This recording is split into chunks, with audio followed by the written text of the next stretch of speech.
السلام علیکم ورحمۃ اللہ وبرکاتہ۔ الحمدللہ والصلاۃ والسلام علی رسول اللہ، اما بعد۔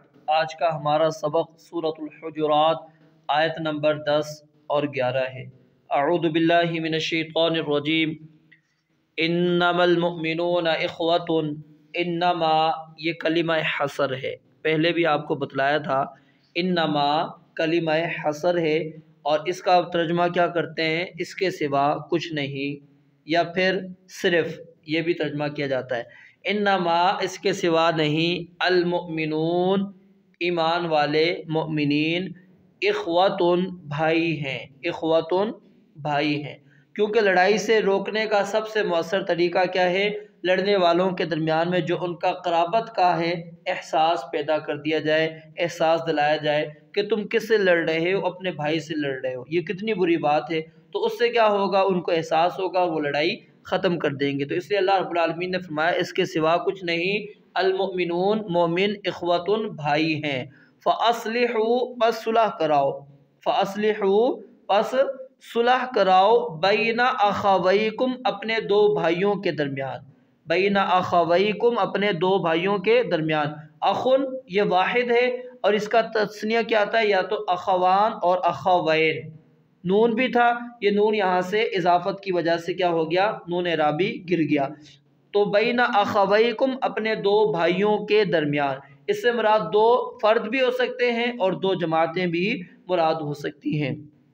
واتقوا اللہ اور اللہ تعالیٰ سے ڈرو، یعنی یہاں پر صلح کرواتے وقت اس بات کا خیال رکھنا ہے کہ تم صلح کس کے درمیان کرا رہے ہو؟ اپنے بھائیوں کے درمیان کروا رہے ہو۔ تو اس لیے اس رشتے کا خاص طور پر خیال کرنا ہے، لعلکم ترحمون، تاکہ تم پر رحم کیا جائے، اور یہ رحم یقینی ہے، یہ امید نہیں ہے، یقینی ہے، تاکہ تم پر ترحمون رحم کیا جائے، لعلکم تاکہ تم ترحمون رحم کیے جاؤ۔ یا ایہا الذین آمنوا اے لوگو جو ایمان لائے ہو، لا یسخر نہ مذاق کرے، لا یسخر نہ مذاق کرے۔ یہ جو آیت ابھی ہم پڑھنے لگے نا، اس سے پہلے اللہ تعالیٰ نے مسلمانوں میں لڑائی ہو جائے تو اس صورت کے اندر صلح کروانے کا حکم دیا، اور اس سے پہلے ہم نے یہ پڑھا تھا کہ جب کوئی خبر لے کر آئے تو بلا تحقیق اس کے اوپر عمل نہیں کرنا، بلکہ اس کے اندر پوری تحقیق کرنی ہے، کہیں ایسا نہ ہو کہ تمہاری لڑائی جھگڑا ہو جائے۔ اب یہاں پر اس آیت کے اندر اللہ رب العالمین نے تین ایسی چیزیں بیان کی ہیں جو اسلامی اخوت کو نقصان پہنچا سکتی ہیں۔ وہ نمبر 1 کسی کا مذاق اڑانا، نمبر 2 کسی پر عیب لگانا، نمبر 3 کسی کو برے لقب سے پکارنا۔ اس آیت کے اندر اللہ رب العالمین نے اس کام سے منع فرمایا۔ یا ایھا الذین آمنوا اے لوگو جو ایمان لائے ہو، لا یسخر نہ مذاق کرے، لا یسخر نہ مذاق کرے، قوم کوئی قوم، قوم کوئی قوم، قوم سے مراد کیا ہے؟ مرد، اس کے ساتھ اس سے مراد کیا ہے؟ مرد ہے۔ لا یسخر نہ مذاق کرے، قوم کوئی قوم، من قوم کسی قوم سے، یعنی کوئی مرد کسی مرد سے مذاق نہ کرے۔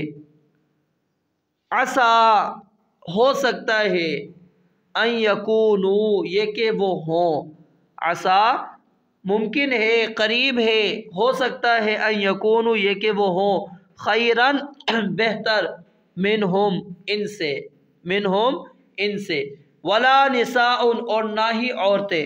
اب یہاں پر عورتوں کا تذکرہ الگ کیوں اللہ رب العالمین نے کیا؟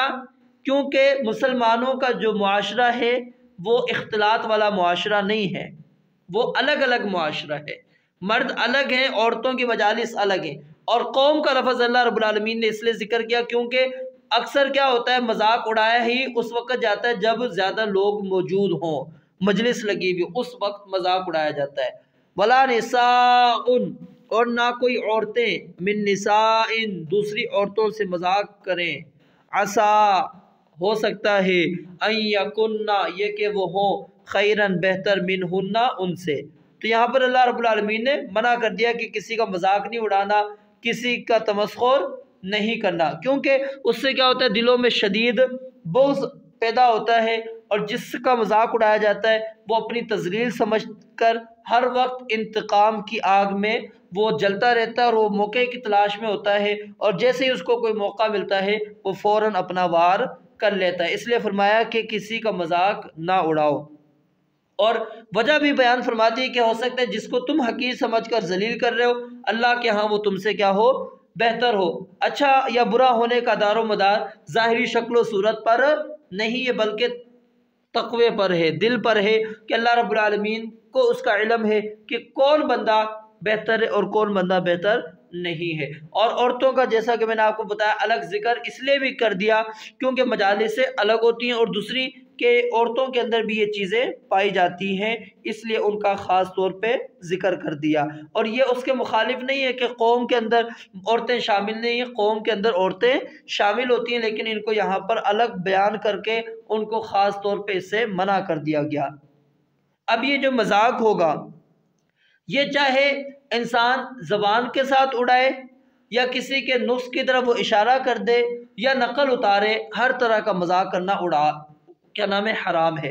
جیسا کہ سنن ابو داود کے اندر صحیح روایت موجود ہے، سیدہ عائشہ بیان کرتی ہیں کہ میں نے نبی علیہ الصلوۃ والسلام سے کہا کہ آپ کو صفیہ سے یہی کچھ کافی ہے کہ وہ ایسے ایسے ہے۔ مراد کیا تھا کہ ان کا قد چھوٹا ہے۔ تو نبی علیہ الصلوۃ والسلام نے فرمایا کہ عائشہ تم نے اتنی سخت بات کہہ دی، اگر سمندر کے پانی میں بھی ملا دی جائے تو سارا پانی کیا ہو جائے گا، خراب ہو جائے گا۔ تو نبی علیہ الصلوۃ والسلام کسی کی نقل کو پسند نہیں کرتے تھے، منع فرما دیا۔ ولا تلمزوا، اور نہ عیب لگاؤ، ولا تلمزوا، اور نہ عیب لگاؤ، یعنی کسی پر عیب لگانا ہے، کسی کو دھکا دینا، کسی کو مارنا، اور اسی طرح آنکھ کے ساتھ اشارہ کرنا، اس کو بھی لمز کہتے ہیں۔ ولا تلمزوا، اور نہ عیب لگاؤ انفسکم، اپنی جانوں پر۔ اب یہاں پر اللہ رب العالمین نے اپنی جانوں کا ذکر کیوں ذکر کیا؟ کیونکہ مومنین تمام مسلمان ایک جسم کی مانند ہے، گویا کہ اگر وہ کسی پر عیب لگا رہا ہے تو اپنے آپ پر عیب لگا رہا ہے۔ اور دوسرا یہ ہے کہ جب تم کسی پر عیب لگاؤ گے تو دوسری اندھا تو نہیں ہے، وہ بھی تمہارے پھر عیوب اور نقائص کو بیان کرے گا، اس لیے فرمایا ولا تلمزوا انفسکم، اپنے جانوں پر عیب نہ لگاؤ۔ ولا تنابزوا، اور یہ تیسری بات ہے یہاں پر۔ دوسری بات کیا ہو گئی؟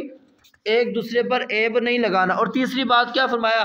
ولا تنابزوا، اور نہ ایک دوسرے کو پکارو، نہ ایک دوسرے کو پکارو بالالقاب، برے ناموں کے ساتھ، بالالقاب، برے ناموں کے ساتھ ایک دوسرے کو نہیں پکارنا، یعنی کسی کو لنگڑا کہنا، اندھا کہنا، کانا کہنا، ٹھگنا کہنا ہے، یا اس کو گدھا، لومڑ، کتا وغیرہ کہہ دینا، نہیں، یا ایسا نام جس سے اس کو تکلیف پہنچتی ہو اس کو نہیں کہنا، یا پھر کوئی گناہ اس نے کر لیا تھا اس سے اس نے توبہ کر لیا، اب اس کو چور، زانی، شرابی یہ کہہ کر پکارنا بالکل بھی جائز نہیں ہے۔ تو ولا تلمزوا ولا تنابزوا بالالقاب، اور ایک دوسرے کو نہ پکارو برے ناموں کے ساتھ۔ جو اچھے القاب ہیں اس کے اندر جائز ہے، جیسے ابو بکر صدیق، عمر فاروق، حمزہ اسد اللہ، خالد سیف اللہ، یہ اچھے القاب ہیں، اچھے القاب کی کوئی ممانعت نہیں ہے۔ اور اسی طرح یہ آیت ابو جبیرہ بن ضحاک بیان کرتے ہیں کہ ہم بنو سلمہ کے بارے میں نازل ہوئی کہ جب نبی علیہ الصلوۃ والسلام مدینہ میں آئے تو ہم میں سے ہر آدمی کے 2 یا 3 نام تھے، تو نبی علیہ الصلوۃ والسلام کسی کو کوئی نام لے کر بلاتے تو لوگ کہتے یا رسول اللہ اسے اس نام سے نہ بلائیں کیونکہ وہ اس سے ناراض ہوتا ہے، تو اس پر اللہ رب العالمین نے یہ آیت مبارکہ نازل کر دی۔ اب اس حکم سے وہ القاب کلی طور پر مستثنیٰ ہوں گے جو کسی کی پہچان بن چکے اور نام والا اس کو برا بھی محسوس نہیں کرتا، جیسے ابو ہریرہ، ابو ہریرہ اب نام پڑ گیا ان کا، ذوالیدین، ٹھیک ہے۔ اسی طرح سلیمان الاعمش، یہ نام پڑ گئے اور ان کو انہوں نے برا بھی نہیں سمجھا تو کوئی حرج اس میں نہیں ہے۔ بئسا، بئسا برا ہے، الاسم نام، بئسا برا ہے، الاسم نام، جب آپ اس کو ملا کے پڑھیں گے تو پھر کیسے پڑھیں گے؟ بئس الاسم، بئس الاسم، اسم نہیں پڑھیں گے پھر، بئس الاسم برا ہے نام، الفسوق فاسق ہو جانے کا، الفسوق فاسق ہو جانے کا، بعد الایمان ایمان کے بعد۔ یہاں سے یہ بات معلوم ہو گئی کہ جن چیزوں کا ذکر اوپر کر دیا گیا ہے یہ سارے کام کیا ہے؟ فسق والے ہیں، نافرمانی والے، ان سے اپنے آپ کو بچا لو۔ وَمَن لَمْ يَتُبْ، اور جو شخص توبہ نہ کرے، فَأُولَئِكَ هُمُ الظَّالِمُونَ، تو وہی لوگ ظالم ہیں۔ اللہ فرماتے ہیں جو لوگ توبہ نہیں کریں گے وہی لوگ کیا ہیں؟ ظالم ہیں، جو گناہوں پر اصرار کرتے رہتے ہیں اور بغیر توبہ کے فوت ہو جاتے ہیں۔ اللہ رب العالمین سے دعا ہے رب العالمین سمجھنے اور عمل کرنے کی توفیق عطا فرمائے۔ وآخر دعوانا ان الحمد للہ رب العالمین۔